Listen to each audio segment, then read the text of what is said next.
Parashat Lech Lecha. Alors, ce shiur est offert Leilou Nishmat, David ben Messaouda, Gabriel ben Esther, Mathilda Noya Batengel,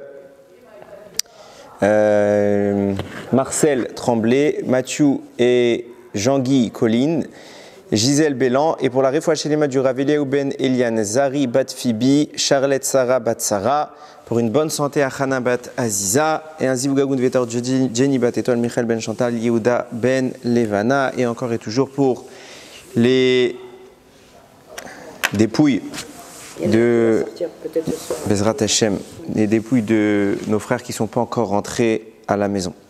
Ok. Alors pour être très franc avec vous, j'étais extrêmement en retard dans ce shiur, plus que toujours, parce que c'est compliqué. Il y a beaucoup de choses que j'aurais voulu dire que je ne vais pas dire, pour la simple et bonne raison qu'il aurait fallu trop de prérequis. Je commençais à étudier et moi personnellement, je me suis fait mon kiff perso, mais c'est pas toujours dissible à l'oral sans les informations qui vont avec. Donc si je dois faire que des prérequis, il faudrait des années. Donc ce qu'on pourra dire, Bezrat Hashem, et moi-même, j'ai même pas eu le temps. Pour vous dire, on est à 9 pages déjà, j'ai même pas pu tout écrire ce que je voulais dire. Bon, Bezrat Hashem, on va essayer de concentrer les informations. Et ce qu'Hachem il voudra bien qu'on dise, on dira. Alors, je vais m'arrêter. Bon, il y a plein de sujets dans la paracha. Il y a une guerre. Ce que j'ai appelé toujours dans d'autres shiurim, je l'ai appelé la première guerre mondiale. En réalité, quand on lit les textes, d'après beaucoup, c'est la première guerre tout court. Il n'y a pas eu de guerre encore dans l'histoire, en tout cas pas écrite dans la Torah. Donc la première fois que la Torah nous parle d'une guerre, c'est cette guerre-là. Ok ? Pour précision, on n'est qu'à la 3e paracha de la Torah, donc on va dire, c'est pas. Mais bon, on est quand même assez avancé dans l'histoire. On n'est pas loin de la fin du 2e millénaire.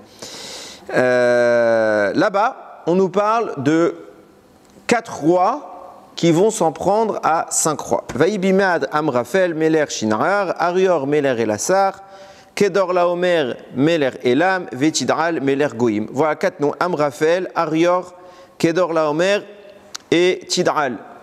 Eux, ils vont déclarer la guerre. Je vais revenir sur ce détail, mais pour faire simple, ils vont attaquer 5 rois. Bon, là, je n'ai pas cité les noms, je ne les connais pas par cœur. Et à la fin, nous dirons, la paracha conclut sur ce sujet en disant Arba Melachim et Hamisha. Donc on ne savait pas compter, on nous précise bien, c'est 4 rois contre 5. En réalité, je précise, ce n'était pas 4 rois contre 5, c'était 5 contre 10. Ok, même si je ne vais pas rentrer là-dedans maintenant, d'où on voit ça. Il y a un Igra Dekala qui l'écrit, parce qu'à chaque fois, quand il y a écrit le mot « et » dans la Torah, Rashi le dit, c'est pour inclure quelque chose qui est en rapport avec notre sujet. Donc, du côté des 4 rois, il y a écrit « et Kedor Laomer ». Il y a écrit une fois « et », donc ça fait un roi supplémentaire. Et du côté des 5 rois, pour les 5 rois, il y a écrit « et ». Donc ça fait 5 rois supplémentaires, donc un total de 5 contre 10. Ça ne va pas être mon propos parce qu'il faudrait rentrer encore dans des sous-couches que j'ai même pas eu le temps de réellement analyser. Mais on va rester sur la partie émergée de l'iceberg. 4 contre 5, comme ça la Torah en parle, et il y a des raisons assez intéressantes. Avant de comprendre les raisons qui sont intéressantes, il faut mettre en scène le scénario. Donc je le disais, en réalité, comment cette guerre va fonctionner? Si on lit textuellement le sujet, on voit que c'est Kedor Laomer qui avait assujetti 5 royaumes. 5 royaumes qui sont quand même des armées, mais qui sont, semble-t-il, des royaumes plus petits. Donc a priori, il y a eu une première guerre. Ok? Une première guerre dans laquelle les forces alliées des 4 rois ont réussi à soumettre les 5 autres rois. Suite à quoi, 12 ans plus tard, ils vont être soumis. Au bout de 12 ans plus tard, ils en ont marre. 13e année, ils commencent à se rebeller. 14e année, viennent les 4 rois et ils viennent mater la rébellion. Ok, donc là, il y a une guerre, une nouvelle guerre qui éclate. 2e guerre mondiale. Je fais exprès de dire tout ça. C'est volontaire. 2e guerre mondiale, puisque c'est à peu près toutes les grosses nations du moment. Cette guerre-là va permettre la conquête, même si c'était déjà des vassaux, c'était déjà des terrains conquis, ils se sont juste rebellés, mais en tout cas, en matant la rébellion, les 4 armées en question vont dominer définitivement, vont réellement mater la rébellion et ils vont atteindre la ville de Sdom. Là-bas, il y a un monsieur très important, du moins pour notre histoire. C'est qui? Le neveu d'Avraham, qui s'appelle à l'époque Avram. Je rappelle que ce neveu Lot suit Avraham partout. Ils viennent en Israël ensemble. Arrivés en Israël, il y a la famine, ils descendent en Égypte ensemble. Lot ne bronche pas. Et quand on lit les choses concernant Lot, jusque-là, c'est un tzaddik. Il aurait pu dénoncer Avraham, il va rien dire parce qu'il va mentir sur sa femme, entre guillemets, mentir, on a déjà parlé de tout ça. Il va dire que Sarah c'est sa sœur, etc. Vous connaissez l'histoire. Et pour le fait de s'être tué, il va être récompensé, c'est pour dire que ce n'est pas quelque chose de simple de se taire. Il y avait une certaine pression et Lot résiste sans problème.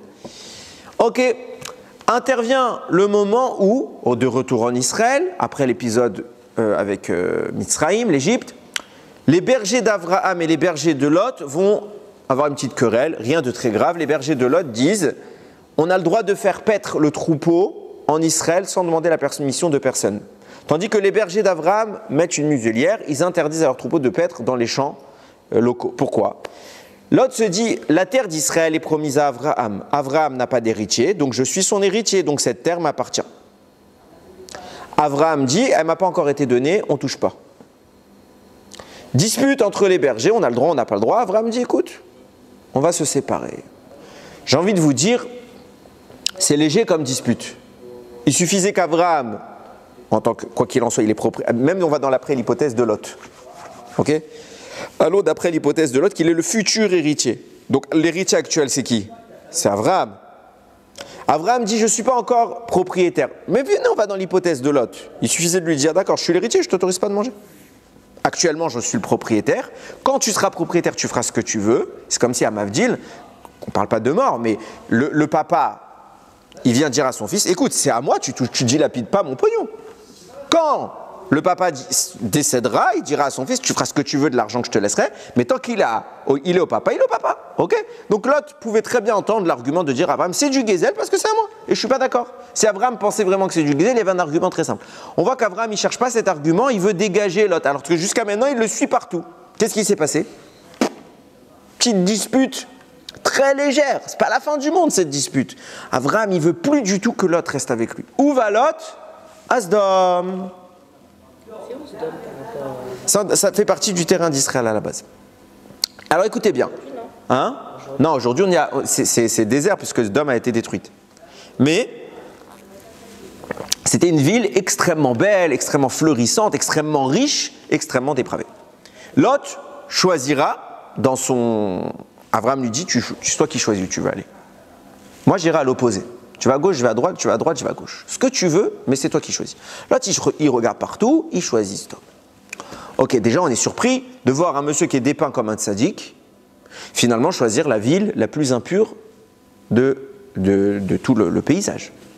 Ok. Lors de la guerre, maintenant je reviens à mon histoire, lors de la guerre, forcément, les 4 rois vainqueurs vont faire des otages, entre guillemets, vont prendre des captifs. C'est ce qu'on fait tout le temps, ils prennent le butin et ils pillent la ville. Et donc ils font avec cela des esclaves. Qui est pris dans le lot? Lot, le neveu d'Avraham. Donc, vient un rescapé de la guerre, bon, d'après beaucoup c'était Rogue, un des rois, vient un rescapé de la guerre, c'est intéressant parce qu'il y a plusieurs rois qu'on voit dans la paracha qui ne sont pas cités parmi les prétendants dans la guerre, mais pourtant, il y a d'autres rois. On voit par exemple Malki-Tzedek Melech Shelem, que Malki-Tzedek c'est le roi d'Yerushalayim, il fait pas partie des 5 rois, pourtant il fait partie des rois vaincus. Donc vous voyez bien qu'il y a eu d'autres rois, donc, comme je vous l'ai déjà dit. Ok, maintenant Lot est capturé, donc vient Og qui s'échappe, il va annoncer à Avraham pour des mauvaises raisons, mais il annonce quand même à Avraham, voilà ton neveu il a été capturé, point final. Ok. Avraham, ni une ni deux, il rassemble ses hommes, d'après le Midrash, un seul homme, Eliezer, et ils vont ensemble mener bataille contre les 4 forces qui ont maté les 5 rois. Donc en clair, les vainqueurs de la Deuxième Guerre mondiale de l'époque. Avraham, il va tout seul, main dans les poches, et victoire éclair, à 2, ils vont écraser les 4 forces alliées. Si, ils jetaient du sable et ça se transformait en flèche. Ah, c'est ça? Oui. Ok. Victoire extraordinaire, Abraham libère tout le monde, et l'histoire se finit a priori très bien. Maintenant, on va quand même analyser. Il y a plein de détails inutiles dans ce récit-là. Déjà, le conflit entre les rois, on s'en fiche. On aurait pu dire, Kedar Laomer, Amraphel, etc. Amraphel, c'est Nimrod, il a une dent contre Avraham, etc. On aurait pu nous dire ces informations, c'est lié. Les 4 rois ont vaincu les 5 rois, point. Pourquoi il y a eu une guerre, qu'ils étaient soumis, etc., qu'ils se sont rebellés, etc. Ouais, ok. Ça nous sert à quelque chose dans la Torah. Comprenons bien, la Torah n'est pas une belle histoire. La Torah, c'est la parole d'Akadosh Baruch Hu. Et la Torah est avare en mots. Elle est très radine. Ça veut dire quoi? Chaque mot est pesé, chaque lettre est pesée, chaque nekuda est pesé, chaque ta'am est pesé, tout est pesé. Donc si on nous le raconte, ça a forcément un sens et il faut le comprendre. Le principe général, surtout dans cette paracha, c'est vraiment là qu'on le voit le plus, même si après on le voit beaucoup. Mais il y a vraiment une paracha, on le voit énormément, c'est parachat Lech Lecha. C'est Maaseh Avot, Siman Labanim. Les actions vécues par nos pères sont un signe pour les enfants. Ça préphase l'avenir. Lech Lecha, c'est la Aliyah, la descente en Égypte. Donc on va aussi également descendre en Égypte. Et puis quand on sera en Israël, il y a eu Avram qui est avec Avimelech qui est roi de Pélishtim. Donc après quand on sera en Israël, il y aura le problème avec les Pélishtim, etc., etc. Et là, il y a également, on va en parler maintenant, la suite de tout ça. Toutes ces guerres dont je parle, elles vont annoncer la suite de l'histoire jusqu'à ce qu'à la fin, il y ait une grosse guerre. Et à la fin, qui va naître de là? Qui va être récupéré? Abraham, le Ham Israël, qui sort vainqueur miraculeusement. Ça annonce la fin des temps. Je vais beaucoup plus détailler Bezrat Hashem. Pour la simple et bonne raison, pourquoi ça se présente de cette manière? Parce que ça ne s'appelle pas pour rien en français. Ça, pour une fois, ils ont fait quelque chose de bien dans les traductions. Ils ont appelé ce livre la Genèse.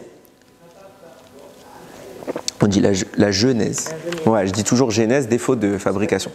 Ok. Pourquoi? Parce que c'est exactement ce livre-là, c'est la phase embryonnaire du peuple juif. Comment on en arrive depuis la Briat Haolam, la création du monde, à rétrécir les choses, donc à se distinguer des nations au travers d'un monsieur qui s'appelait Abraham, puis d'une famille au travers d'Israël, Yaakov et les 12 tribus qui vont se distinguer de Ishmaël, qui vont se distinguer de Esav, qui vont descendre en Égypte et qui là-bas vont faire germer 600 000 âmes. C'est comme ça, Shemot intervient l'histoire du peuple juif. Jusqu'à maintenant, c'était la gestation. Donc, de même que quand, dans la phase embryonnaire, on conçoit que l'enfant, il est réellement dans son potentiel génétique qui contient toutes les informations, et maintenant, qu'est-ce que va être la suite du développement de l'enfant, aussi bien dans la phase fétale, aussi bien dans la phase où il va naître, bébé, nourrisson, adolescent, jusqu'à qu'il devienne personne adulte, ça va simplement être l'expression de tous les détails codés dans son ADN. Et bien, c'est ça Bereshit. C'est le code génétique du peuple juif, et donc il contient toute l'information. Et l'histoire qui vient à partir de Shemot, je dis bien à partir de Shemot, Adayom, et jusqu'à la fin du monde, c'est l'expression de ce qu'il y avait écrit là-dedans. Donc chaque détail compte. S'il y a un livre où chaque détail compte, je te parle pour comprendre, pour avoir les clés de compréhension de l'histoire, c'est Bereshit. Le reste aussi, mais un peu moins, puisque plus le temps passe, plus on est déjà dans un développement, donc il y a moins de sources. Donc on va essayer un petit peu de comprendre qu'est-ce qui se passe. Les Chachamim vont dans le Midrash, et ce n'est pas un Midrash pas connu, c'est un Midrash très connu que tous les sages reprennent, vont faire une analogie entre les 4 rois vainqueurs et les 4 exils de l'histoire. Donc, Amraphel va représenter Babel, Arior, le deuxième roi, va représenter Antiochus, c'est marrant comment ça s'est fait, c'est pas dans l'ordre. Elam va représenter Parasumadai, et le dernier, Tidal, va représenter Édom, l'exil dans lequel on est. Il y a 4 exils, donc je rappelle Babel, dans l'ordre cette fois, parce que là, ce n'est pas dans l'ordre. Babel, la Perse, après les Grecs, et après Rome. Rome, c'est l'Occident, et qui se poursuit jusqu'à maintenant. Ça, c'est les 4 grands exils de l'histoire.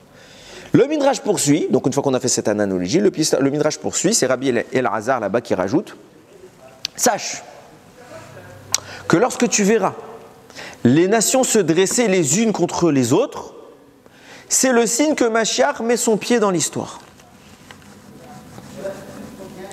Comme ça s'est fait, quand ça s'est fait pour Abraham, les nations se sont dressées les unes contre les autres. De là a émergé Abraham vainqueur, il a extirpé de la ballotte, on en parlera par la suite, qu'est-ce que ça représente. De même à la fin des temps, le même scénario. Pourquoi? Parce qu'on est dans la phase embryonnaire. Quand tu vois les nations se lever les unes contre les autres, alors ces guerres-là annoncent l'émergence de Mashiach. Le Nézer à Kodesh, il dit pourquoi? Il pose la question, pourquoi, quel rapport, pourquoi les guerres des nations entre elles viennent faire émerger Mashiach? La raison est simple.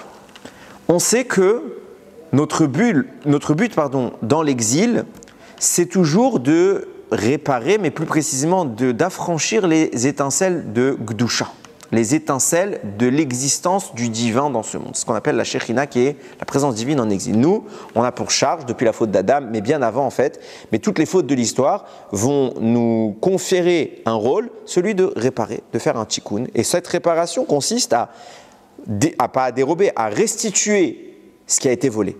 Les forces du mal pour exister viennent toujours pomper, absorber la sève d'existence, c'est la Gdusha. Et pour qu'elles puissent se maintenir, elles viennent et elles enrobent, c'est ce qu'on appelle les clipotes. Les clipotes viennent recouvrir les étincelles de vie. Notre travail à nous, c'est toujours de récupérer cela. Naturellement, bien évidemment, on ne voit pas toujours ce qui se passe dans un œil physique.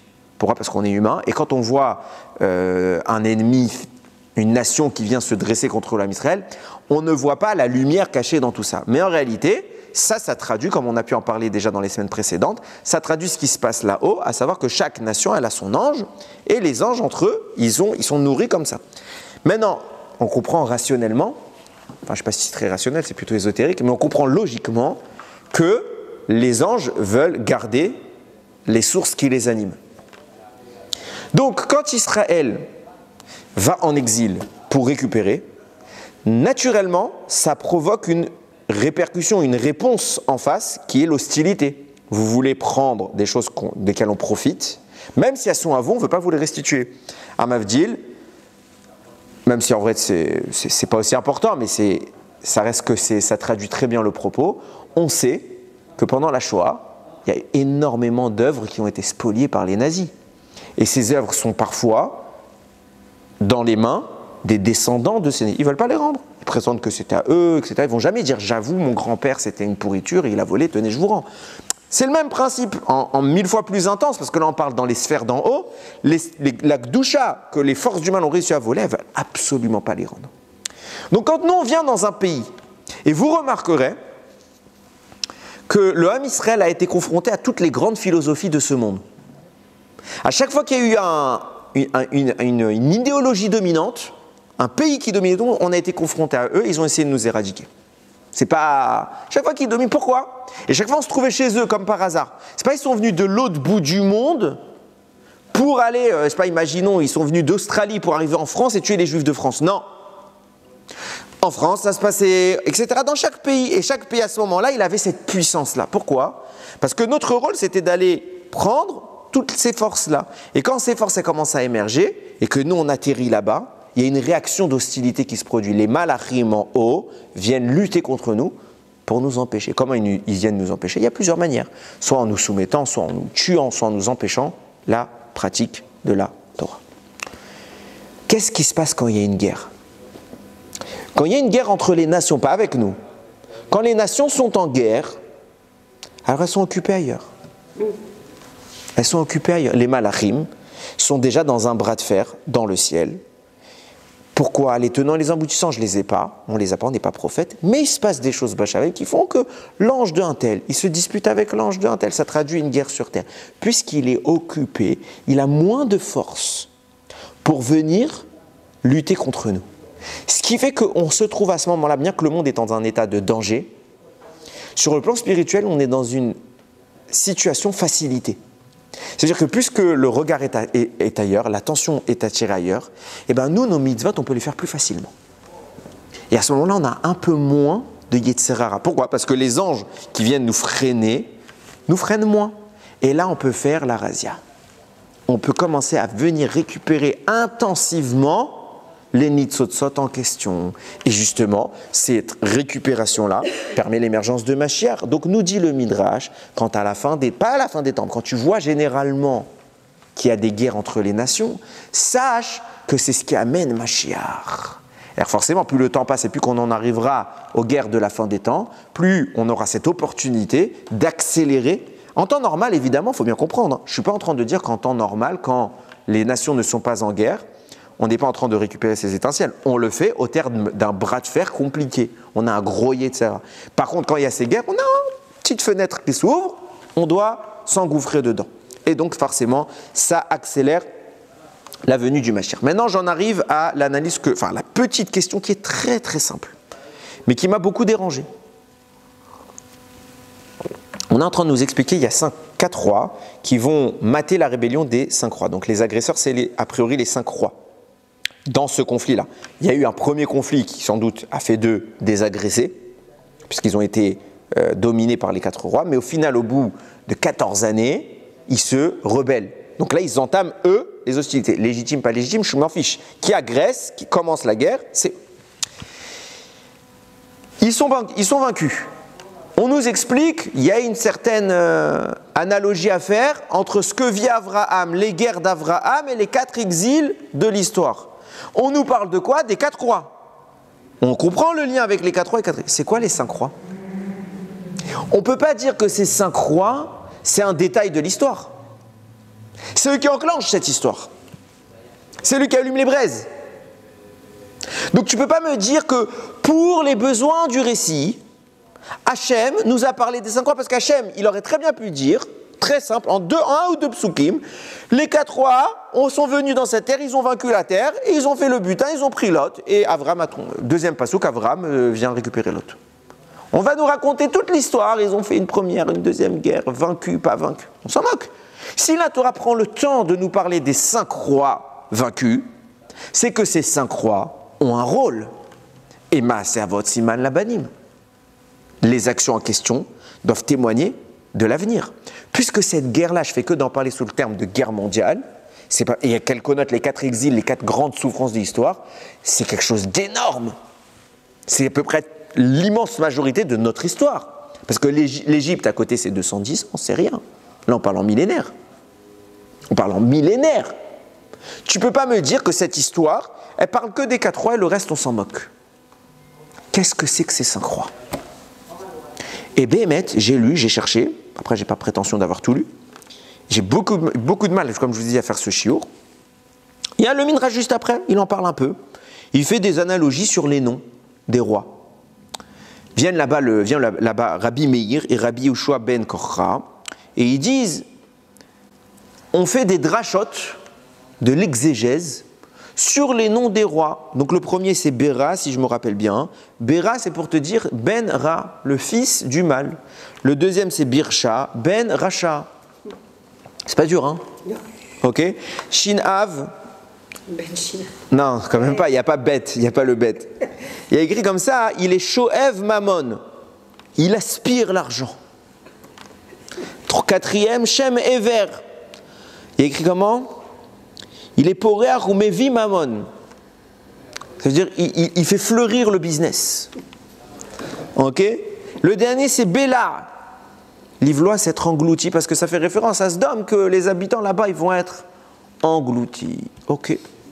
Vient le Nézer HaKodesh, il dit, bon, première chose, de toute logique, les noms cités ici, ce n'est pas leur vrai nom. Pourquoi? Parce que ces nations-là, elles ne parlaient pas a priori en hébreu. Donc les noms qu'on a cités ici, c'est des noms hébreux. A priori, c'est des noms d'emprunt que la Torah leur donne pour qualifier leur nature. Donc c'est pour ça que viennent Rabbi Meir et Rabbi Yehoshua, ils vont faire des drachotes pour dire voilà, Ben Ra, Ben Racha. Ok. Bon, tu voulais nous dire que c'était des Rechaïm. Super, tu n'as pas besoin de les baptiser chacun, entre guillemets. Hein. C'est quoi cette histoire? C'est tout ce qu'on nous dit sur eux. Quel rapport avec la prise, le kidnapping de Lot? Sois patiente.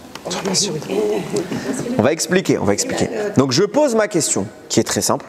À quoi correspondent ces rois? C'est quoi leur rôle? Et je vais plus loin. Quand on regarde bien, et finalement en fait c'était le paragraphe suivant. Quand on regarde bien, Tous les Chachamim, okay, même le Pshat, tout, disent que l'objectif profond de cette guerre, c'est quoi? C'est Lot. Ah ben voilà. L'objectif profond de cette guerre, c'est Lot. Tout est fait pour Lot. Dans le sens simple, nous dira Rashi, Lot ressemble énormément, c'est le sosie craché d'Abraham. Donc dans le sens simple, Nimrod, Amraphel, c'est son surnom là-bas, il veut se venger qu'Abraham l'a humilié en public quand il l'a jeté dans la fournaise. Là-bas, Abraham ne voulait pas se convertir à l'idolâtrie.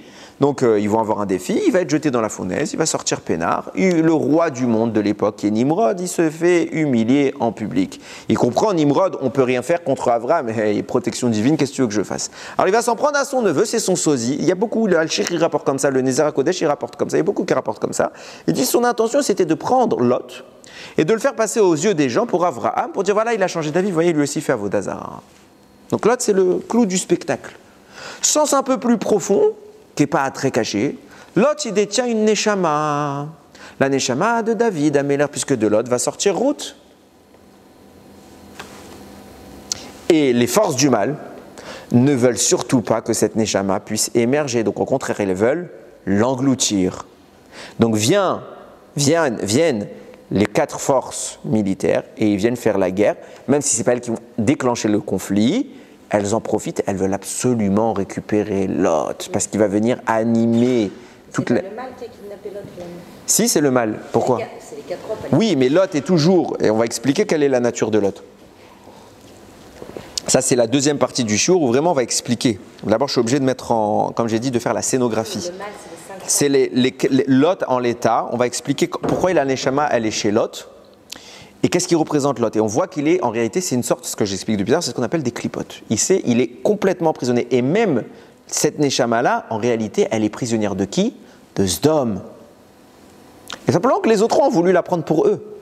Ça veut dire qu'entre les malachim et les clipotes qu'elle représente, chacun se renvoie la balle. Moi, je veux le trésor. La grande Neshama que tout le monde veut, c'est la Neshama du Mashiach. Ok, pourquoi je cite tout ça?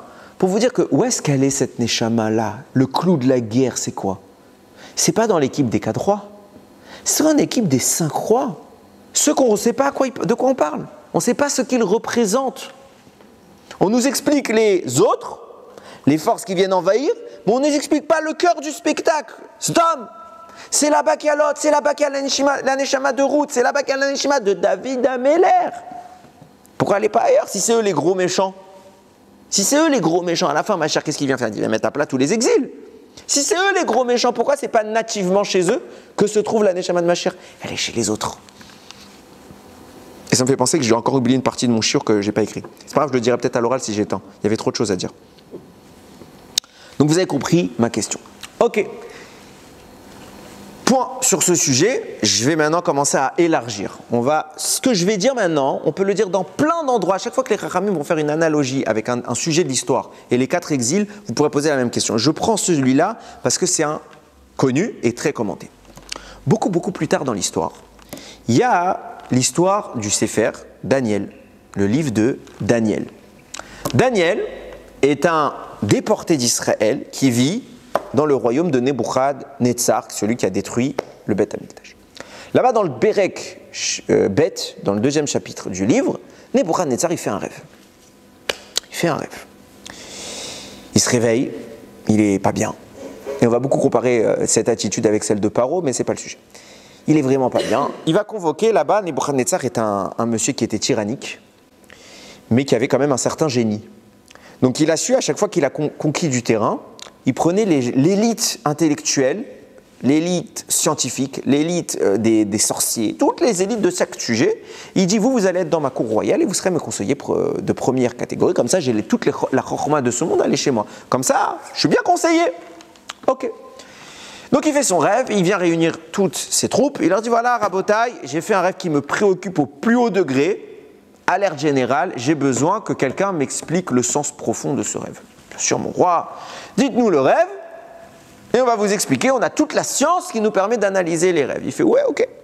Sauf que moi, rien ne me dit que vous n'êtes pas des charlatans. Vous pouvez me donner toutes les explications du monde, je ne sais pas si c'est vrai ou si c'est pas vrai. Donc je veux que vous me prouviez que vous n'êtes pas des charlatans. lui disent, écoutez, j'ai un doctorat en explication de rêve. L'autre, il lui dit, écoute, moi, je suis professionnel de la magie, je vois tout ce qui se passe dans les astres. Ok, c'est des paroles pour moi. Je veux que tu me prouves ton efficacité. Comment? Je ne vais pas vous dire le rêve. Je ne vous dis pas mon rêve. Vous devez me donner mon rêve, sans que je vous le dise, par votre science. Et ce sera le signe pour moi que vous n'êtes pas des charlatans. Et une fois que je saurai que vous n'êtes pas des charlatans, je vous croirai dans l'explication, puisqu'en effet, vous êtes le seul sur Terre qui connaît mon rêve, c'est moi. Ah, ils sont tous pas bien. Personne n'y arrive. Il leur dit, écoute, je vous laisse pas beaucoup de temps, vous y arrivez pas, tous à la fournaise. Je vous ai dit, elle est tyrannique. Daniel n'est pas au courant, il n'est pas là. Et Daniel fait partie des conseillers du roi. Il représente l'équipe juive. Donc il arrive, évidemment les sages de l'époque de Nebuchadnezzar n'ont pas réussi. Il est saisi par la garde royale quand il rentre au royaume. Il lui explique la situation. Daniel demande rapidement une audience au roi. Il va voir le roi et il dit au roi, mon roi, laissez-moi un sursis de quelques, je ne me rappelle plus si c'était 1 jour ou 3 jours. Je ne me rappelle plus. Bon, je crois que c'était 3 jours pour qu'il ait le temps de prier. Laissez-moi un sursis. Je reviens dans 3 jours avec votre rêve et son explication. Oui, je crois que c'est 3 jours. Ok, Daniel. Mais je te préviens, si tu n'y arrives pas, ta mort sera pire que toutes les autres. Ok. Daniel jeune, il prie, et à un moment il s'effondre, et il rêve. Il se réveille, il court auprès du roi, il dit, voilà mon roi, j'ai eu votre rêve et je vais donner vos explications. Votre rêve, c'est une immense statue qui domine le monde. Cette statue est très étrange, parce qu'elle est composée de plusieurs matériaux. Au sommet, la tête est faite d'or. Massif. Le buste est fait d'argent. Le bassin, je ne me rappelle plus le bassin, c'était de l'airain, si je ne me trompe pas. Non, oui, non, c'était ça. Les cuisses, c'était de l'airain. Les jambes sont en fer. Et les pieds, c'est un mélange de fer et de cuivre. Se détache une petite pierre, elle fait effondrer tout l'édifice, elle prend la place. Et elle grandit, elle remplit le monde. Nebuchadnezzar, il dit, Banco, Bidiouk, mon rêve, kol hakavod, Daniel. Maintenant, je te crois, donne-moi l'explication. Il dit, mon roi, cette statue qui trône sur le monde vient raconter l'histoire de ce monde. Sache que le roi de ce monde n'est autre que Dieu.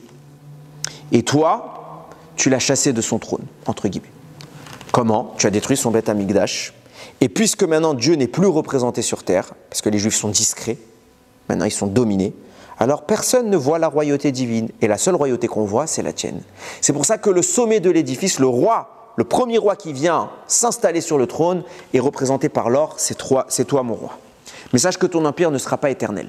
Un jour viendra un deuxième empire qui viendra lui succéder, mais il sera moins puissant. C'est pour ça que le deuxième niveau, c'est l'argent. Qui sera vaincu par un troisième empire, c'est les reins. Qui sera vaincu par un quatrième empire, c'est le fer. Et à la fin des temps, ce sera un empire mixte. Ça veut dire qu'il y aura plein de petites royautés. C'est exactement ce qu'on connaît aujourd'hui. C'est pour ça que c'est argile et fer. Vient une petite pierre. La pierre est toujours une allusion à Israël. Parce que Dieu vient reprendre son trône. Et à la fin des temps, le petit peuple juif, noyé parmi les nations, vient détruire tout cet édifice. Et la connaissance du divin vient gonfler, remplir le monde. C'est une pierre, mais pas une pierre précieuse. Hein. Non, une pierre. Ah, okay. Une pierre. Nous, le peuple juif est toujours comparé à Even. Even, pourquoi une pierre? Parce que c'est la contraction de Av, le père, et Ben, un fils. Qu'est-ce que c'est? Qu'est-ce que ça signifie? C'est ce que je dis tout le temps en introduction dans la Haggadah à mes enfants. C'est que l'existence du Ham Israël se résume à l'enseignement qu'on se transmet depuis toujours, de père en fils. C'est pour ça que la pierre, c'est la stabilité. Le peuple juif est stable uniquement parce qu'un papa va apprendre à son fils la Torah. Toujours. Si on enlève cette transmission-là, alors le peuple juif n'est plus une pierre. C'est le cœur du système, cette Torah qu'on se transmet depuis des millénaires. Donc cette petite pierre, cette Torah, qu'on a réussi à maintenir, finit par remplir le monde. Le Midrash vient évidemment faire exactement la même corrélation que je vous ai fait tout à l'heure, qu'il a déjà fait lui-même, concernant les 4 rois face à Abraham. Les 4 rois face à Abraham, Babel, Perse, Grèce, Rome et Édom. Eh bien, ces 4 empires-là qui sont décrits chez Daniel, c'est Babel, Perse, Grèce et Rome. Viennent les Chachamim Et ils posent tous la même question. Ça fait 4 empires dans l'histoire, 4 ennemis du peuple juif. Il n'y a pas un 5e. Il n'y a pas un ennemi qui est terrifiant, et qui n'est pas cité depuis le début. Ishmaël. Nous dit Rambam, c'est les mots du Rambam, je vous le lis en français, comme ça c'est clair. Il dit comme ça, et vous, mes frères, il est bien connu qu'Akadosh Baruch Hu nous a placés au milieu des tourments de nos fautes, au sein de cette nation, qui est la nation d'Ishmaël, dont la méchanceté est grande envers nous. Et il n'existe pas de nation qui se montre plus hostile à Israël qu'elle. Et aucune nation n'a autant exercé le mal pour appauvrir, diminuer, déprécier le peuple comme elle le fait. Raphaël Vital écrit dans le Etzadat Tov, le pire de tous, la pire des pires, la plus terrifiante des nations, c'est Ishmaël. Ishmaël, terrifiante, il appelle le 5e royaume, le 5e exil. Et il explique, c'est l'exil de la fin des temps. À la fin, c'est pas Esav l'exil, c'est Ishmaël. Ça veut dire qu'on sera sous l'emprise d'Ishmaël? C'est Ishmaël qui nous embête. On a été sous l'emprise d'Ishmaël, Baruch Hashem, ça n'est plus comme avant. Mais ceux qui nous embêtent, qui nous embêteront le plus haut niveau de l'histoire, à la fin, Ishmaël. Mais sache qu'après ça, c'est Mashiach. Après ça, c'est Mashiach. Donc, on voit bien que Ishmaël, c'est le pire du pire. C'est le pire du pire. Il est appelé par la Torah Oyev. Tandis que Esav s'est appelé Sonné. Esav sonnait les Yaakov. C'est celui qui a la haine contre Yaakov. Oyev, c'est l'ennemi. La Gemara dit le Oyev, il est pire que le Sonné. L'ennemi est pire que celui qui est haineux. Celui qui est haineux, bon, il reste avec sa haine. L'ennemi, il veut éradiquer. Et s'il y a un peuple, plus que tous les autres, qui veut nous éradiquer, nous dit comme ça, Raphaël Vital, nous dit le Rambam, c'est également rapporté dans le Zohar, c'est également rapporté dans le Pirkei de Rabbi Eliezer, s'il y a un, c'est Ishmaël. Comment tu m'en parles pas? Comment Hachem, dans cette histoire de guerre, il ne parle pas d'Ishmaël?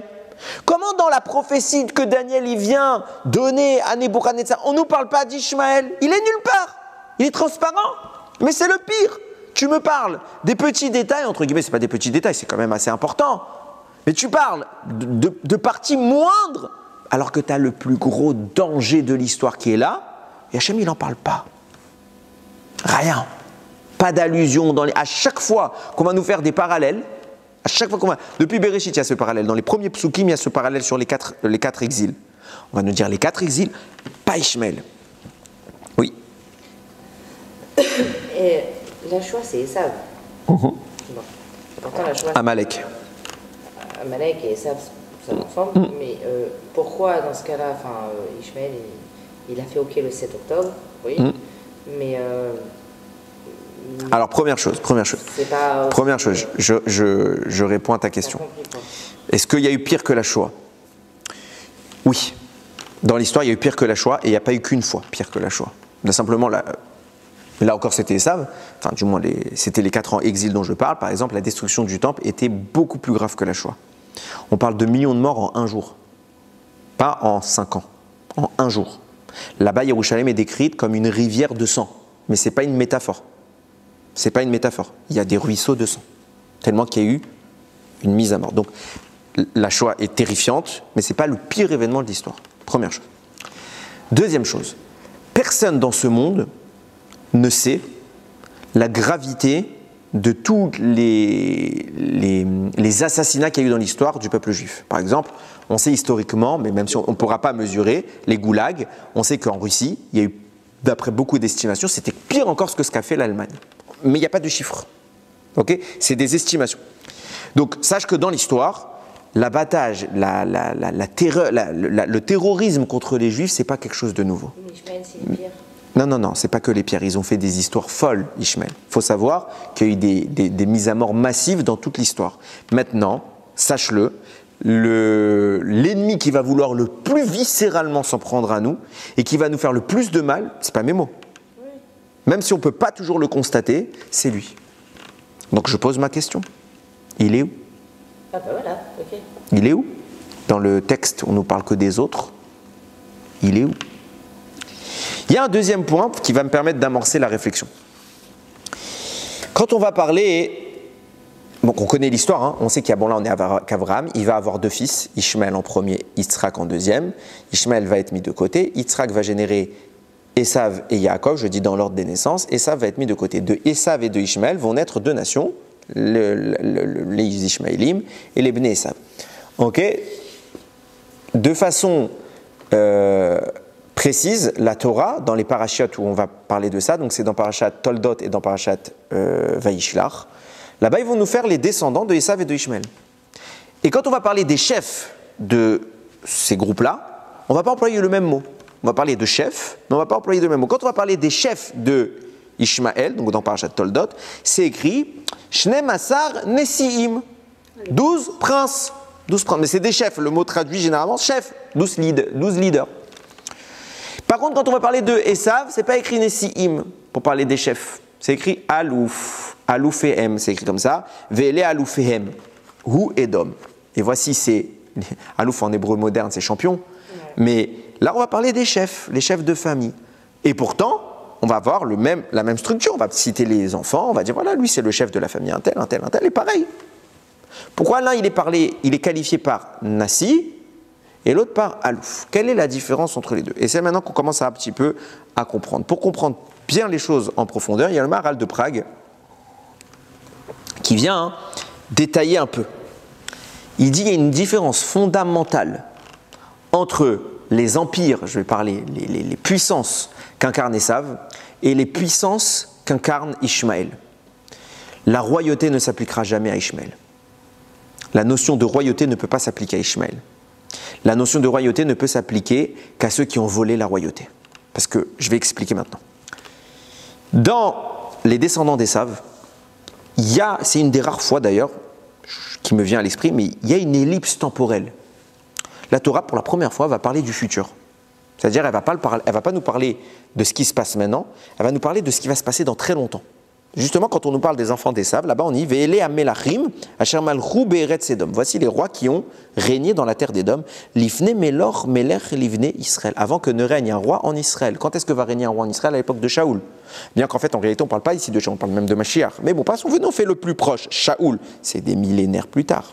C'est des siècles et des siècles plus tard. On ne nous a même pas encore parlé qu'il y aura un jour d'un roi à ce moment de l'histoire dans Parashat Vayishlach. On ne sait même pas qu'il y aura un roi encore. Le mot Méler sur Israël n'a pas été appliqué.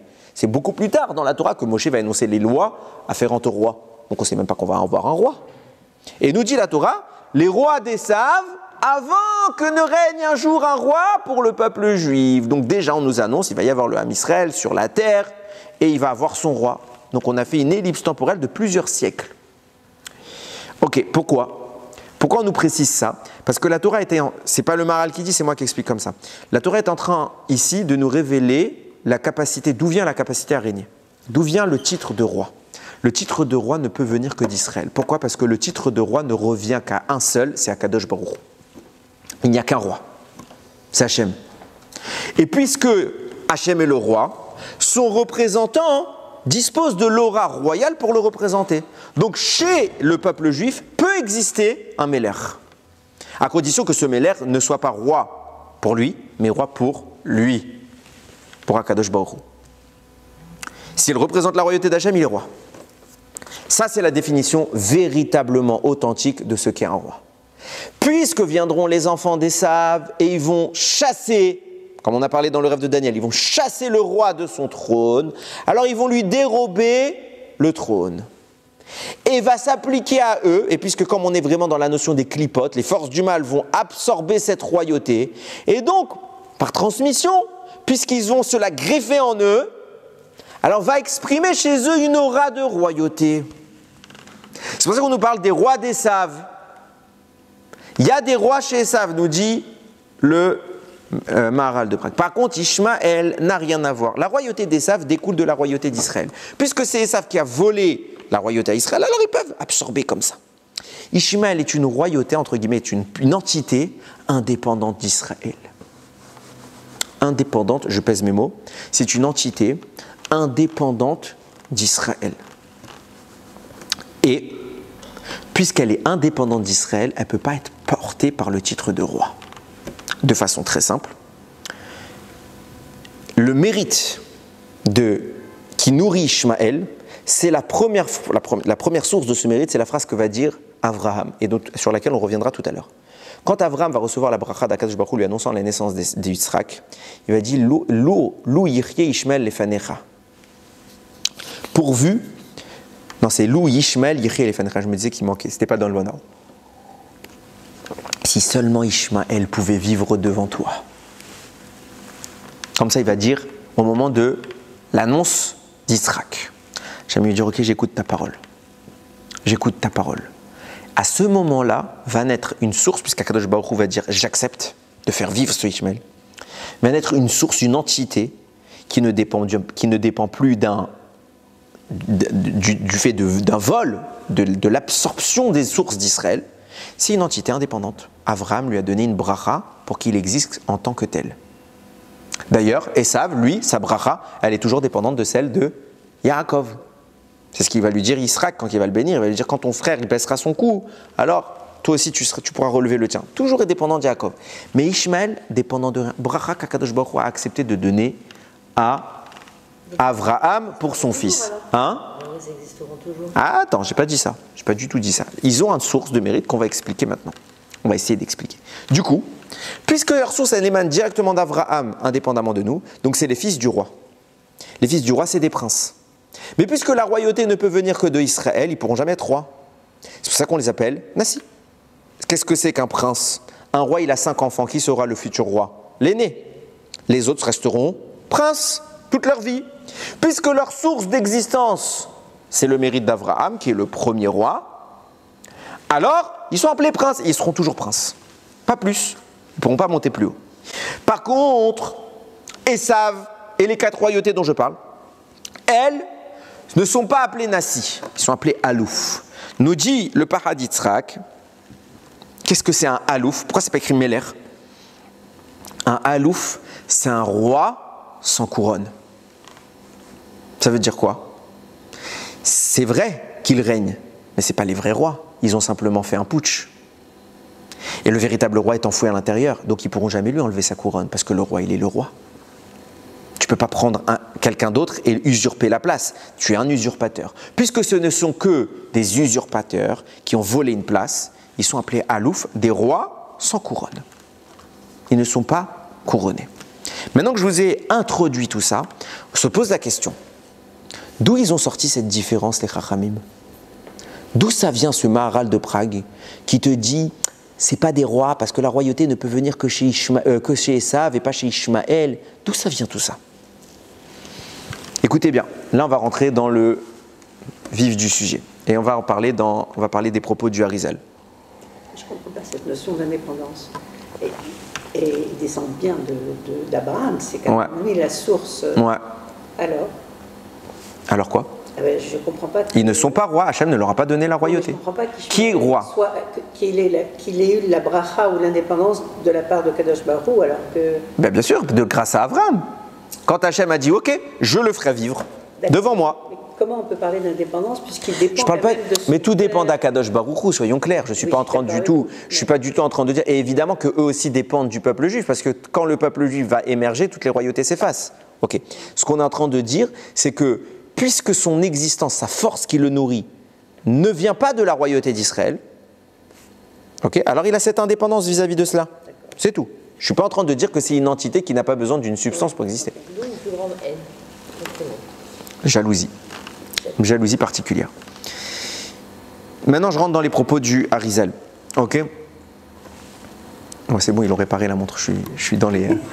Je me suis dit, est-ce qu'elle est à l'heure, elle n'est pas à l'heure? Écoutez bien, parce qu'on est à la moitié du shiur, il faut que j'accélère. Écoute, je vous ai dit qu'il y a tellement de choses à dire, il faut bien que j'explique maintenant. Je vous ai expliqué, je ne sais plus combien de fois maintenant, Baruch Hashem, les propos du Harizal sur la notion de Shvirat Akelim et de Tikkun. Je m'explique et je fais en très bref. Le monde dans lequel on est issu, d'une défaillance. Quand Dieu a créé le monde, avant de mettre en place la notion d'une autre, il a mis en place une structure qu'il a volontairement fait avec un défaut. Ce qui a engendré que cette structure s'est brisée. Ok? C'est effondré. Donc c'est le monde dont je parle, c'est donc le monde brisé. Je vais l'appeler le monde brisé. Puis après, il va créer un monde de la réparation, la Matikoun. Ce monde-là commence à Bereshit. À Bereshit, qu'est-ce qu'Akadosh Baruch Hu fait? Il prend les pots du vase et il commence à les recoller, mais avec une colle bien plus forte que ce qui était là au début. Il renforce bien les parois. Et dans l'acheminement de tout ça, il s'arrête. Et à nous maintenant de terminer ce travail. Pour parler des choses de façon précise, là on va rentrer dans les noms qui incarnent ces réalités. Je m'explique. Puisqu'il y a un premier monde qui vient et qui va s'effondrer. Ce monde existe, donc c'est une réalité tangible. Puisqu'il y a après une deuxième énergie qui va venir, qui va être celle de la réparation. Donc cette énergie-là également, elle est tangible et elle va quelque part se fusionner et elle va intervenir sur le premier monde en question pour être le tikkun. Mais en réalité, les autres, elles travaillent de concert, les deux notions, celle de la réparation et celle de ce qui était cassé. Parce que l'un sans l'autre, ça ne sert à rien. Le Harizal nous définit. Ces deux mondes dont je parle sont qualifiés par des schémotes, des noms. En réalité, il parle de 4 mondes, je vais parler que de 2, parce que c'est les deux qui nous concernent. Comment on les identifie ces mondes? En réalité, c'est des variations du nom d'Akadosh Baruch Hu. Le nom d'Hachem, c'est Yudke, Vavke. Vous écrivez le nom d'Hachem en écriture pleine, pour dérouler son contenu, comme j'explique plusieurs fois. Ok? Et vous avez plusieurs manières de l'écrire. La lettre He, par exemple, peut s'écrire sous 3 formes. Soit en écriture pleine, ça peut s'écrire soit He Yud, soit He Aleph, soit He He. La lettre Vav, pareil, elle peut s'écrire sous 3 formes. Vav Yud Vav, Vav Aleph Vav, Vav Vav. Donc ça vous fait des variations. On va parler des 2 derniers. Les 2 derniers, le tout dernier, celui qui s'est effondré, ça s'écrit comment? J'épelle les lettres. Le premier c'est Yud, donc Yud Vav Dalet. Après vous prenez toujours le long, Yud Kevav Ke. La lettre He c'est He He. La lettre Vav c'est Vav Vav. Et la lettre He c'est He He. Pour un total de 9 lettres, dont la valeur numérique, on l'appelle toujours par sa valeur numérique parce qu'on ne va pas le citer à chaque fois He, Yud, Vav, Dalet, He, He, etc. Donc on l'appelle par sa valeur numérique pour s'en rappeler. Valeur numérique c'est 52, Gematria du mot Ben. Ce monde-là s'appelle Ben. Ok? Les 9 lettres dont je viens de parler. Ça c'est le monde qui s'est effondré. Le monde de la réparation, Olam HaTikun, Akadosh Baruch Hu fait germer une énergie qui va intervenir sur ces débris pour les consolider. Ce monde-là, il s'écrit comment? C'est la Havaya de Alafim. Ça veut dire quoi? Vous écrivez à chaque fois, toutes les fois que vous avez un choix, vous mettez un Aleph. Donc Yud, Yud, Vav, Dalet, He, He, Aleph, Vav, Vav, Aleph, Vav, et le He, He, Aleph encore. Là, encore une fois, on ne va pas l'appeler comme ça parce que c'est difficile à chaque fois de l'épeler. On va l'appeler par sa valeur numérique qui s'appelle Ma. Même He, valeur numérique 45. C'est intéressant de noter que cette valeur numérique, c'est la valeur numérique du mot Adam. Parce que qui vient réparer? Qui vient terminer la réparation? Adam. Donc, puisque Ma, ce nom-là d'Akadosh Baruch Hu, est celui qui répare quoi? Ce monde brisé. Alors, Adam, il va avoir une guématria de 45 parce que c'est son travail. Ok? Je suis clair jusque-là, vous me suivez? Ok.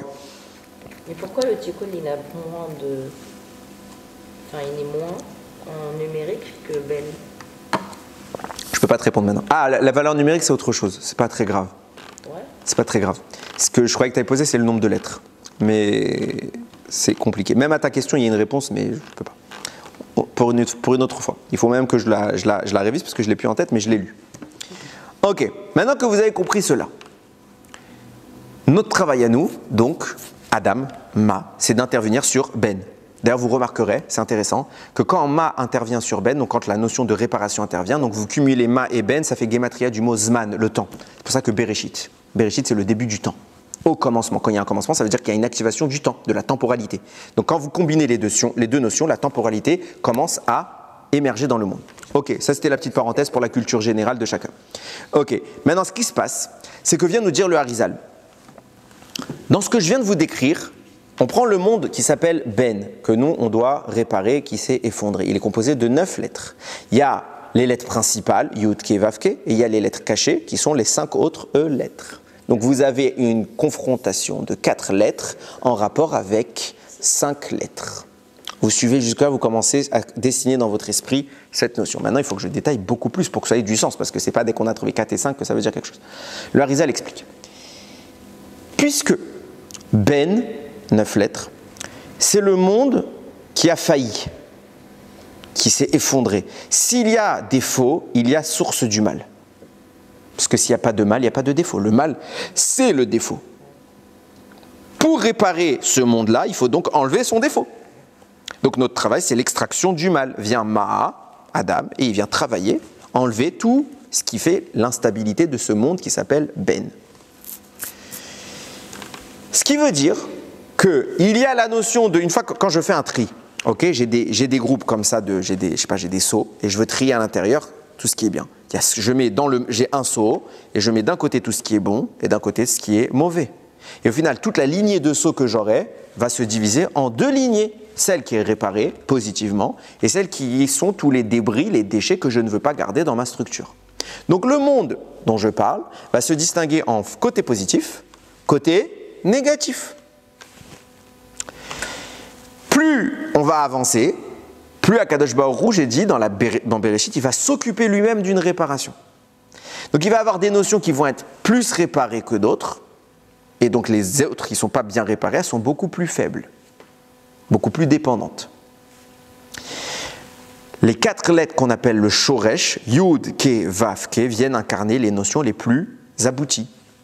Les 4 lettres cachées, elles sont dépendantes, elles sont accrochées. S'il n'y avait pas les shorashim, les sources des 4 lettres dont je parle, les lettres cachées ne sont pas là. À quoi elles sont affiliées? Aux 4 sources d'en haut. Donc on a 4 sources en haut et 5 sources qui viennent essayer de grappiller, de se maintenir grâce aux sources supérieures. Le travail de Adam et donc par la suite de Avraham, Yitzhak et Yaakov va venir intervenir sur ces notions et dégager toutes les imperfections. Ok? Ça, c'est le travail positif.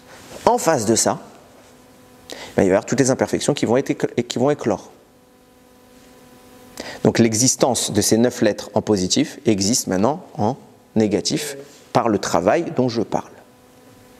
Il va donc y avoir 4 lettres qui vont incarner une source du mal qui vient du côté le plus robuste, et 5 lettres qui vont incarner une source du mal qui vient du côté le plus fébrile. Ok? Les 5 lettres sont assujetties aux 4 lettres. Plus que ça. Nous disait tout à l'heure le Midrash, Rashi le rapporte, Lot est le sosie d'Avraham. Lot, il suit Avraham partout, c'est un tzaddik, il fait tout bien, et puis du jour au lendemain, il pète un câble. Il pète un câble, il devient fou, voleur, dépravé. Il va faire un sieste avec ses filles. Alors, vous allez me dire, ouais, mais elles lui ont fait boire, il n'était pas au courant. La première fois, il n'était pas au courant, la deuxième, Rashi, il prouve qu'elle était au courant. Il était consentant. Il est dingue. Elles savent, elles ont une raison de le faire. Elles pensent qu'il n'y a plus personne sur Terre. Elles se disent, il faut bien qu'il y ait des enfants dans ce monde. Lui, il sait que c'est pas vrai.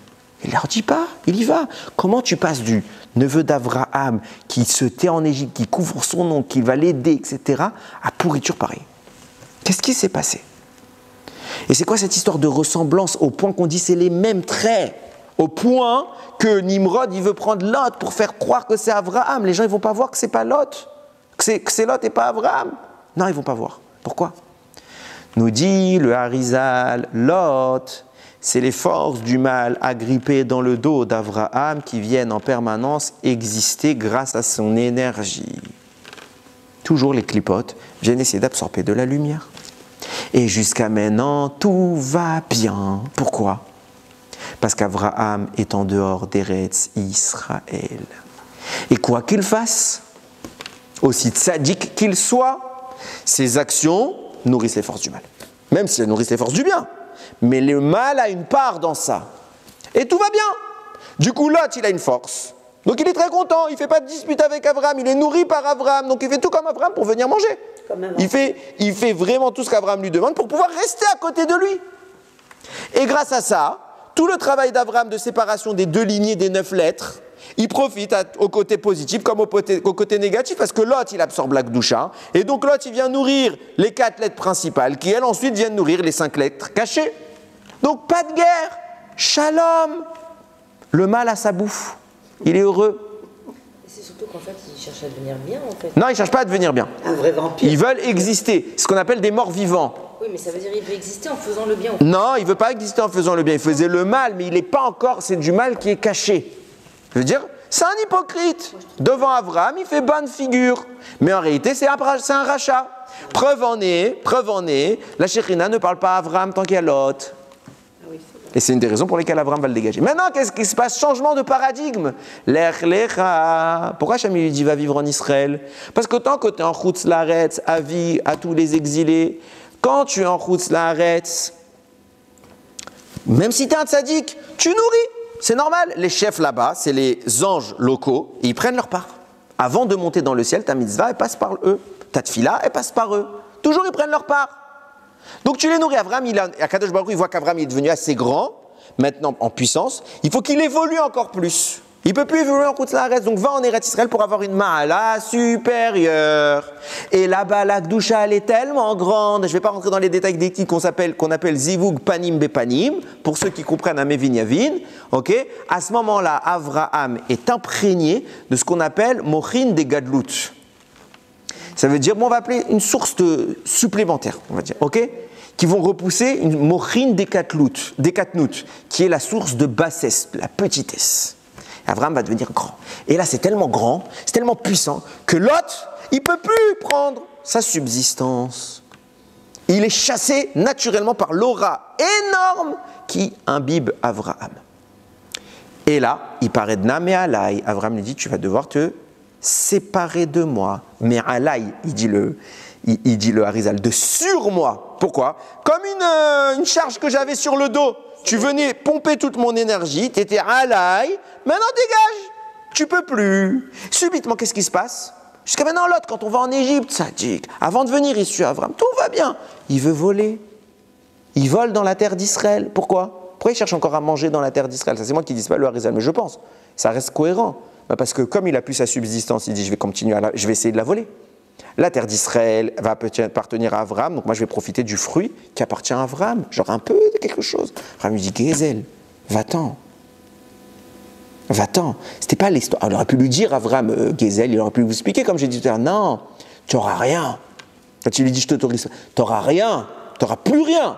Tu vas à gauche, je vais à droite, tu vas à droite, je vais à gauche. Ok. Il s'en va. Et là, on a un gros problème. Puisque Lot, c'était le relais des forces du mal. Le côté négatif des 9 lettres, elles n'ont plus de quoi manger. Elles n'ont plus de quoi manger. Et là, les plus grands victimes, ceux qui sont vraiment en danger, c'est lesquels? C'est les plus faibles. Celles qui sont plus hautes, les 4 lettres du haut, elles arrivent un petit peu, même si c'est plus stable, ce qu'elles arrivent à grappiller, c'est elles qui le prendront. Pourquoi? Parce que comment ça passait? Lot, qui nourrissait les 4 lettres, et ce qui restait, ça passait aux 5 lettres du dessous. Donc quand il y a un petit peu à manger, c'est pour qui? C'est pour celui qui est au sommet de la chaîne alimentaire, les 4 lettres. Mais les 5 lettres du bas, là, elles n'ont vraiment plus rien. Donc qu'est-ce qu'elles disent? Elles viennent déclarer la guerre pour voler et agresser les 4 lettres pour dire nous aussi on veut à manger.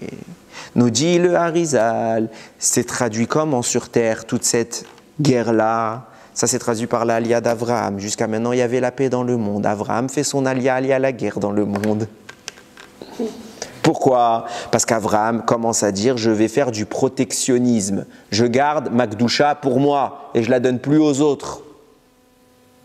Et les autres, ils étaient bien contents jusqu'à maintenant de pouvoir taxer les Bnei Israël. Sauf qu'on ne veut plus être taxés. Donc qu'est-ce qu'ils viennent? Ils commencent à s'agiter. Les 5 rois qui n'ont plus du tout de quoi manger, c'est la famine spirituelle. Il faut qu'ils survivent. Alors ils vont attaquer les 4 rois. Et c'est quoi tout le sujet du débat? C'est Lot. C'est Lot. Tout le sujet du débat. Parce que Lot, il ne donne plus à manger. Il faut que Lot, on arrive à puiser de lui les petits éclats comme ça. Les petits éclats. Regardez jusqu'où ça va. Vient le Gaon de Vilna. Il est cité dans un sefer qui s'appelle De Chochma Lenafshecha, mais le Gaon de Vilna, c'est le commentaire qu'il a fait sur Sifra des Tzniuta. Là-bas, il va faire une transformation, il va faire le parallèle qu'on a dit entre les 4 lettres et les 5 lettres. Et ils vont nous expliquer Chachamim. Les 5 lettres dont je parle, qui sont les lettres cachées, les petites lettres en dessous, qu'est-ce qu'elles représentent? Elle représente ce qu'on appelait le milouï, ça veut dire les lettres cachées. Milouï, Gematria 86. C'est la Gematria du nom Elohim, qui est la force de la rigueur. Toujours quand on parle d'un milouï, des lettres cachées, on parle des forces de rigueur. Toujours. C'est pour ça que ces 5 lettres-là vont être représentées de façon effective dans notre monde par les lettres de Elohim, qui sont aussi au nombre de 5, qui viennent incarner la rigueur. Ok. Cette rigueur, elle est le fruit de quoi? De l'extraction qu'Avraham y fait depuis le début. Regardez comment c'est extraordinaire. La Torah nous parle dans la paracha de la naissance d'un monsieur qui s'appellera Ishmaël. Quel âge il a eu Avraham? Ve'Avraham ben Shmonim Shana ve'Shesh Shanim Beledet Agar et Ishmaël. Avraham avait 86 ans. On s'en moque? Pourquoi tu nous racontes ça? Pourquoi tu nous dis son âge? C'est utile? Non. Alors peut-être pour calculer l'âge d'Ishmaël, aussi, ça aussi on s'en moque. Il y avait pas, ça nous apporte rien, à part 2-3 cultures générales. Viens nous dire le Igradekala. Pourquoi Kadosh Baruch Hu nous a insisté l'âge d'Avraham pour Yitzhak, etc. On en a besoin pour faire les calculs des dates, etc., de l'histoire. Ishmaël, on aurait pu s'en passer, c'est pas notre sujet. Pourquoi on nous précise 86 pour te dire que Avraham ne pouvait pas engendrer Yitzhak tant qu'il n'avait pas purgé Elohim, les forces de rigueur. Et nous dira le Ber Maïm Chaim, ces forces de rigueur-là, elles seront transmises à qui? À Ishmaël. C'est quoi ces forces de rigueur? C'est les lettres, les petites lettres qui étaient cachées dans les 9. Les 5 lettres cachées viennent représenter, nous dit le Gaon de Vilna, c'est les lettres de Elohim. Qui est détenteur de ça? Avraham. À cause de ça, Avraham et Sarah n'ont pas d'enfant. Une fois qu'Avraham réussit à purger ce travail, alors va naître un premier enfant, Ishmaël, qui va être la résultante de ces forces-là. Les 5 petites lettres, pardon, 5, il faut compter, les 5 petites lettres dont je parle, qui incarnent les 5 royautés dont je vous parle, viennent s'exprimer chez un monsieur qui s'appelle Ishmaël. Et on ne nous parle pas de lui, parce qu'il est terrifiant, parce qu'il n'est pas censé exister. Je vais vous expliquer pourquoi il n'est pas censé exister. Mais à la base, on ne nous parle absolument pas de lui. Comme je vous l'ai dit tout à l'heure, il n'est pas mentionné dans les écrits, les annonces de Daniel, les annonces des 4 rois. On ne nous parle pas de lui. Il y a les 5 rois, mais on ne nous dit pas que c'est Ishmaël. Et chez qui va naître, enfin, chez qui est positionné Lot, le détenteur du Mashiach? Chez lui. Extraordinaire. Extraordinaire. Écoutez bien. Vous commencez à comprendre pourquoi les enfants de Esav peuvent être appelés Alouf, des rois sans couronne. Parce qu'au final, c'était les 4 du haut. Les 4 royautés, les 4 empires de Esav. Les 4 lettres du haut, elles sont en haut, donc elles prennent directement. Les autres sont soumis. Vous comprenez pourquoi les 4 rois sont plus forts que les 5 rois? Parce que les 5 rois sont dépendants des 4 rois pour exister. Les 4 lettres dominent les 5 lettres. Tout le shefa, toute l'abondance provient de ça. C'est pour ça qu'ils sont vaincus. Et pourtant, et c'est pour ça aussi, bien sûr, que eux, ce sont des Nessim et l'autre des Aloufim. J'ai bien expliqué là-dessus. Et pourtant, nous dit le Pirkei des Rabbi Eliezer, à la fin des temps, quand Ishmaël va commencer à faire le balagan, il va réussir à dominer Édom. Je ne comprends pas, c'est pas cohérent. Puisque Ishmaël, c'est les lettres cachées, qui dépendent des 4 premières lettres, que ça c'est eux Édom. Alors c'est pour ça qu'ils ont perdu. Qu'est-ce qui fait que Ishmaël va pouvoir exister alors et vaincre, et terrifier le monde, et être la pire de toutes les opposantes à Israël? Zohar. Écoutez bien ce qu'il écrit le Zohar, je vous l'ai amené. Je sais pas, ouais, il est un peu tard, mais c'est pas grave. Je vous ai dit, je pourrais pas tout vous dire, on dira ce qu'on dira. Il y a Rabbi Chia, Rabbi Yossé, pardon, je crois vous dire, il parle avec Rabbi Chia. Ok. Rabbi Yossé, il parle avec Rabbi Chia, il dit comme ça. Ve'achishemana mipumoy de Rabbi Shimon, Mila ou Vachena, pardon. Voici les paroles que j'ai entendues de Rabbi Shimon Bar Yochai, et ces paroles m'ont fait pleurer.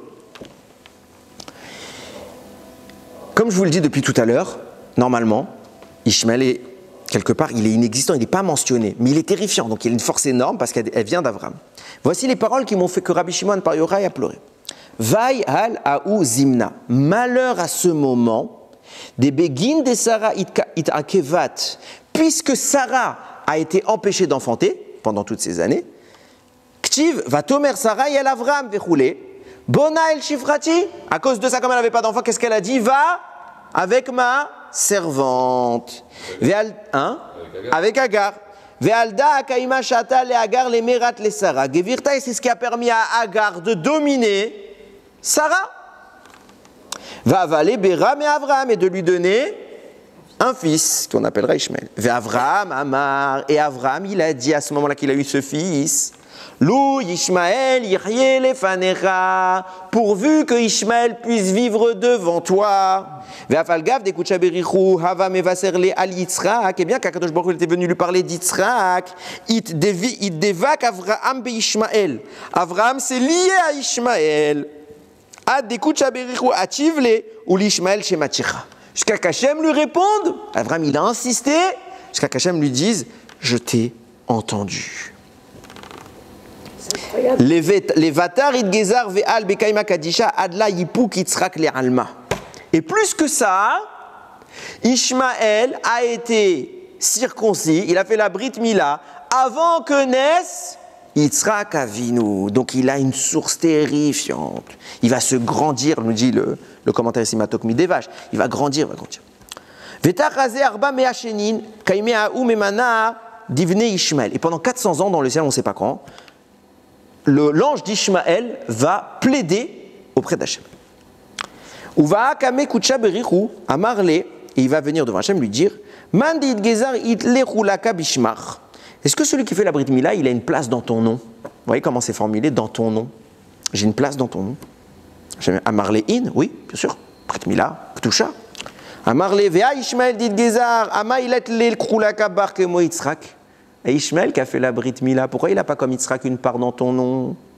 Amarle, il lui a dit, Daigzar, idgezar kidka yaout, ut kidkunoy, veda lavachi, velo adela de ilen midabekin bi, kidka yaout litmania, yomin, protitin, vous faites pas la Brit Mila comme il faut.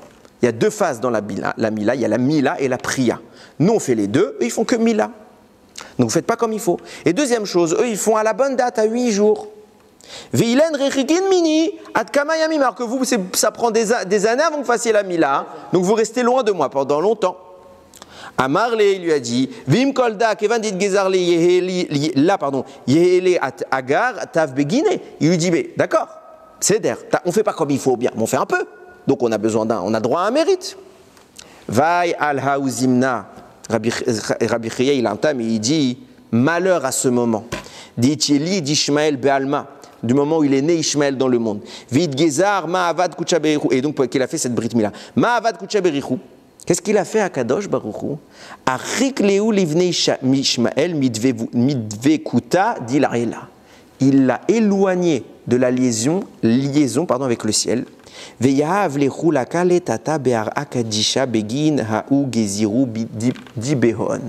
Et il lui a donné un lien avec la terre sainte sur terre par le mérite de la Mila. Pourquoi c'est le seul peuple qui a le droit de vivre en Israël à part nous? Ah, ils ont le droit de vivre en Israël? Quand on n'est pas là, c'est eux, jamais personne d'autre. À chaque fois qu'une autre royauté s'est installée, elle n'a pas tenu longtemps. Eux, si. Pourquoi? De là.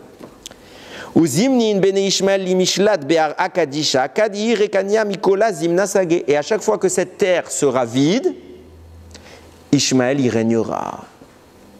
Pourquoi? Puisque même eux, leur Mila, elle est vide, alors ils régneront sur ce qui est vide, parce qu'ils ne font pas le complément de la Mila.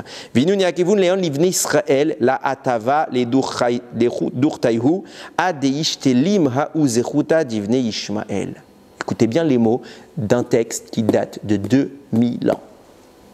Ce peuple de Ishmaël viendra, ils ne sont pas nés encore, il n'est pas là, Mohammed, il n'existe pas encore. C'est eux qui empêcheront Israël de revenir dans leur terre. Ils feront tout pour les empêcher d'être propriétaires de cette terre jusqu'à ce que leur mérite s'efface. Qui la faute finalement? Et Ismaël est amené à éveiller des guerres terrifiantes dans le monde.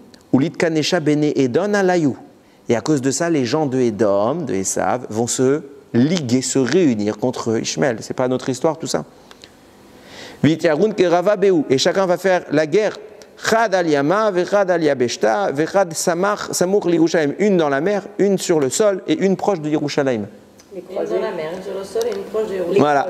Vishlitun ilen beilen. Et chacun à son tour, ils vont se dominer. Vers Akadisha, Laït Messach Livne Edom. Et jamais Edom n'aura la main mise réellement sur Israël. Ce qui est intéressant parce que c'est en train de se passer, ils veulent tous faire une coalition. Et finalement, c'est les pays arabes quand même qui arrivent à revenir. Ouais. Ils n'arrivent pas. Ils veulent venir Edom, ils n'y arrivent pas. Et à la fin, nous raconte le texte, viendra une royauté extérieure qui va mettre le balagan à tout ça. Pourquoi je vous ai cité tout ça? Ah, il y a écrit que ça vient de l'extérieur. Ouais, il y a une autre royauté. Pourquoi je vous ai écrit tout ça? Je conclue mon shiur. Je vous ai posé la question tout à l'heure, comment c'est possible que Ishmaël puisse un jour dominer Esav, alors que Ishmaël, c'est les 5 lettres dont je vous parle. Et elles n'ont pas de base, elles sont dépendantes des 4. Ah, Kadosh Baoro, qu'est-ce qu'il a dit? Je t'ai écouté dans ta requête. Lou, Ishmaël, Iriel, Efanecha, pourvu que Ishmaël puisse vivre. Donc je vais donner vie à Ishmaël. Où est-ce que je vais lui donner vie? Pas en haut, en bas. Parce qu'il est en bas. Il n'est pas en haut dans les lettres, il est en bas. Je ne vais plus lui donner vie par le haut vers le bas, je lui donne une vie indépendante. Nous disait le Mahara, la puissance d'Ishmaël ne dépend pas d'Israël. Ils ont un mérite qui s'appelle Mila, Gematria, 86 avec le Kollel, Elohim. Tout s'explique, tout rentre dans. Et il y a plein d'autres Gematriot que j'aurais pu vous sortir. Je ne parle même pas de Moshe Rabbeinu qui est caché là-dedans. Je ne parle même pas du Rambam et de Rambam qui sont cachés dans tout ce que je suis en train de vous dire, etc. etc. Comme par hasard, Ramban et Rambam s'appellent Moshe, etc., etc. Pour vous dire quoi? À la fin, Kadosh Baruch Hu a accepté de donner une source de vitalité à Ishmaël. Cette source de vitalité, maintenant, la rend indépendante, ce qui fait qu'elle est un ennemi qui est à la base caché, mais qui à la fin se dresse. C'est pour ça que dans les textes, on va parler que des 4 empires, les 4 lettres émergées, mais jamais des 5 lettres cachées. Plus que cela, chez qui vient la Neshama de Lot, de David et donc de Mashiach du côté de Ishmaël? Puisque ces 5 royaumes dont je parle, qui étaient en guerre contre eux, qui étaient détenteurs de la Neshama de Lot. Or, nous disent Rachamim, il y aura 2 Mashiach, ça j'ai pas écrit dans le shiur. Il y aura 2 Mashiach à la fin des temps, Mashiach ben Yosef, Mashiach ben David. Mashiach ben Yosef s'occupe de Esav, Mashiach ben David s'occupe de Ishmaël. Pourquoi l'autre il est du côté des 5 rois à la base? Parce que c'est là-bas que tout se joue. Et je termine par 2 détails importants. Viens nous dire le Igra des Kala. Pourquoi elle s'appelle Agar, sa maman? Je reviens à mon midrash que j'ai cité au tout début, où là-bas il y avait l'explication des 4 rois, et venait Rabbi Elazar ben Avina qui disait, si tu vois les royaumes se dresser l'un contre l'autre, Midgarot, Elou, Be'elou, ils se dressent l'un contre l'autre. Nous dit le Haïgra Dekala, Agar Milachon Idgarut. Se dresser l'un contre l'autre. Qu'est-ce qui va provoquer que les peuples à la fin des temps se dressent l'un contre l'autre? C'est Madame Agar qui va donner naissance à Ishmaël. Et que, alors je ne vous raconte pas les détails qu'il explique là-bas, le Mahrou, Raphaïm Vital, mais qui va permettre cet aspect conflictuel entre les deux, c'est Ishmaël. Parce qu'il vient d'une dame qui s'appelle Agar. Tout est écrit dans la Torah. Tout est écrit dans la Torah. Et je conclus. Viens nous dire le Dei Chochma le Nafshar que j'ai cité tout à l'heure. Il dit, sache qu'on voit ces 2 entités, Yud Ke Vav Ke et Elohim, que j'ai dit que c'était les 5 lettres du bas. Okay, Yud Ke Vav Ke, c'est ce qui génère les Neshamot. Elohim, c'est ce qui génère les corps. D'ailleurs, c'est intéressant. Si vous regardez, j'ai dit Yud Ke Vav Ke, ça va générer Edom, les 4 lettres au-dessus. Elohim va générer Ishmaël, les 4 lettres en dessous, les 5 lettres en dessous. C'est intéressant dans la philosophie de ces 2 religions. Edom, c'est beaucoup de philosophie, très peu de pratique. Tout est dans la tête. Ouais, on a des belles valeurs, on doit faire plein de choses, la charité chrétienne, etc. On doit faire plein de choses. Mais dans la pratique, leur religion, elle est très facile. Très facile. Tu vas à la messe, tu es déjà un grand sadique. C'est pas tout le monde qui va. Il suffit de ne pas faire de mal, donner un peu d'argent. C'est tout. Et voilà, la charité chrétienne. Et de temps en temps, tu vas écouter un pasteur ou un curé, je sais pas quoi, qui va te faire un petit sermon. Voilà, c'est tout. Et beaucoup de philosophie, par contre, ils ont produit énormément de réflexions philosophiques. Les papes, etc., ils ont écrit des livres philosophiques très pointus. Tout est dans... C'est l'âme de la spiritualité, dans le sheker, dans le mensonge. Mais c'est que théorie, c'est pas physique. Ishmaël, c'est tout l'inverse. Le corps travaille, la tête, pas du tout. C'est pour ça qu'ils sont comparés à Hamor. Non, je rigole. On prend la mort, par contre. Hein? Nous, on prend la vie, eux, ils prennent... Alors écoute bien. Eux, tu ne peux jamais questionner le texte. c'est un blasphème. Si tu poses une question dans leur religion, tu commences à dire « Ouais, mais c'est bizarre quand même, bizarre, comment tu parles du prophète, comment c'est possible, etc. » Je vais me faire lyncher sur Internet si quelqu'un entend ça. C'est pas grave. Mais c'est exactement ça. Ils font, mais par contre, pour faire, ils font. Pour faire, ils font. Ils réfléchissent pas. C'est bien, c'est pas bien. Qu'est-ce que Dieu a voulu de moi en disant ça? Non. Dieu a dit « Je cours, je fais ». C'est une qualité quelque part. Mais c'est le corps bête et têtu. Sans réflexion préalable, à l'inverse de Édom, que c'est que de la réflexion et zéro pratique. La religion de l'islam, elle est quand même un peu plus dure que la religion chrétienne. Ah oui, c'est sûr. Mais l'un, il parle du corps, il fait que travailler le corps, pas du tout la tête, et l'autre, il fait travailler que la tête et pas du tout le corps. Nous dit le, comment il s'appelle, Dei Chokhmah leNafshecha. Yud-Ke Vav-Ke produit la Neshama. Elohim produit le corps. Ça, il y a les deux pendants. Il y a le négatif, ça veut dire quoi? Il va produire une théorie, c'est le christianisme. Il va produire une action, c'est l'islam. Et il y a le côté positif, c'est nous. Parce qu'à la fin, ils vont se faire les guerres, les deux, le corps avec l'esprit. Mais nous aussi, on doit faire cette guerre. Comme je vous disais tout à l'heure, il y a les 9 lettres qu'Abraham purifie, et il y a les 9 lettres qui sont le produit de tous les déchets qu'Abraham balance. Maintenant, ce qu'on vient d'expliquer, c'est que dans la théorie de ces deux religions, de ces deux nations, Yud-Ke Vav-Ke et Elohim, produisent ces deux gens. Maintenant, dans le côté positif, qu'est-ce qu'elles doivent produire? Elles doivent produire la même chose, mais en une seule unité. La tête, l'esprit, Yud-Ke Vav-Ke, l'âme, qui vient dominer un corps, qui sait pourquoi il travaille, qui a une raison d'agir, qui n'est pas bête. Bien sûr qu'on doit servir à Kadosh Baruch Hu parfois sans comprendre, mais le but de toute la Torah, c'est de comprendre. On ne doit pas faire pour comprendre, on ne doit pas faire que si on a compris. Mais la grandeur de notre Torah, la grandeur de notre pratique, c'est de se rapprocher d'Hachem et de comprendre au plus ce que lui veut. Et quand on fait ça, quand j'assujettis mon corps à mon âme, alors quoi? Puisque mon âme travaille au travail de mon corps, au travers de mon corps, donc c'est plus qu'une théorie, c'est une théorie qui devient pratique. Alors je détruis la théorie de Esav. Et puisque mon corps est soumis à mon âme, donc à la compréhension, à la conscience, alors je détruis les forces de Ishmaël. Notre guerre à nous, pour la rendre concrète et la rendre victorieuse, c'est ça. Quand je prends la Torah, je cherche Akadosh Baruch Hu. Mon corps va courir après Akadosh Baruch Hu. Comment mon corps court après Akadosh Baruch Hu? Quand par mes actions, je cherche Hachem. Je cherche à comprendre Hachem. Je cherche à aimer Hachem.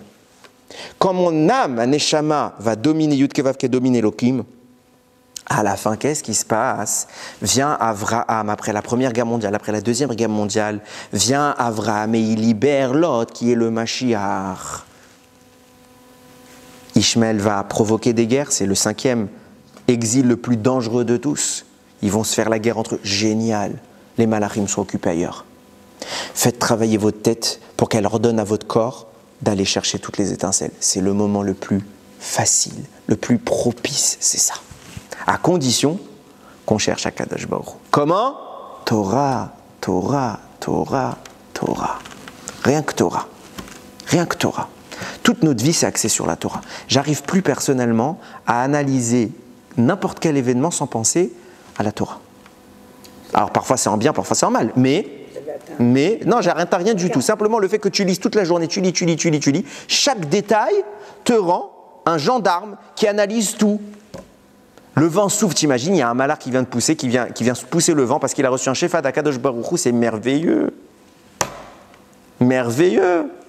Un fruit, tu te rends compte c'est quoi ce fruit? Quelle bracha tu vas faire quand tu fais une bracha sur ce fruit? Tous les mondes que tu es en train d'agencer, ce qui est en train de monter, ce qui est en train de descendre, ce que tu es en train d'ingurgiter, il se passe trop de choses. La haine des nations, tu te dis mais je sais d'où ça vient. Pourquoi ils nous aiment pas? Je sais d'où ça vient. Pourquoi ils veulent nous tuer? Je sais d'où ça vient. Pourquoi il y a des guerres dans le monde? Je sais d'où ça vient. Pas dans les détails. Mais je sais, mais j'y pense, je peux pas. Quand j'entends un représentant goy parler, je cherche pas à comprendre lui. Lui, c'est qu'un corps. Je cherche à me dire, Ribono, chez Alolam, pourquoi le président de tel pays, il fait comme ça, il fait comme ça? C'est ça qui m'intéresse. Pourquoi tu as fait qu'il fasse comme ça? Parce que tout vient de là-haut. On ne doit voir qu'au crible de la Torah. Et quand on voit au crible de la Torah, on commence à voir le monde très différemment. Très différemment. Et là, on commence à avoir cette dvékout, cet amour, cette liaison avec Akadosh Baruch Hu. Yiratson, excusez-moi si j'ai pas pu dire encore plein de choses, mais c'est pas grave, il y aura d'autres occasions, Bezrat Hashem. Yiratson qu'on ait le srout de se travailler, de se purifier et d'ouvrir ce voile, de voir Akadosh Baruch Hu dans chacun des compartiments de ce monde. Et bimera biamenu, on va voir jaillir cette lumière, ce or que Avram a su insuffler dans le monde, qui va nous conduire très bientôt à Mashiach. Baruch Adonai Leolam. Amen ve Amen.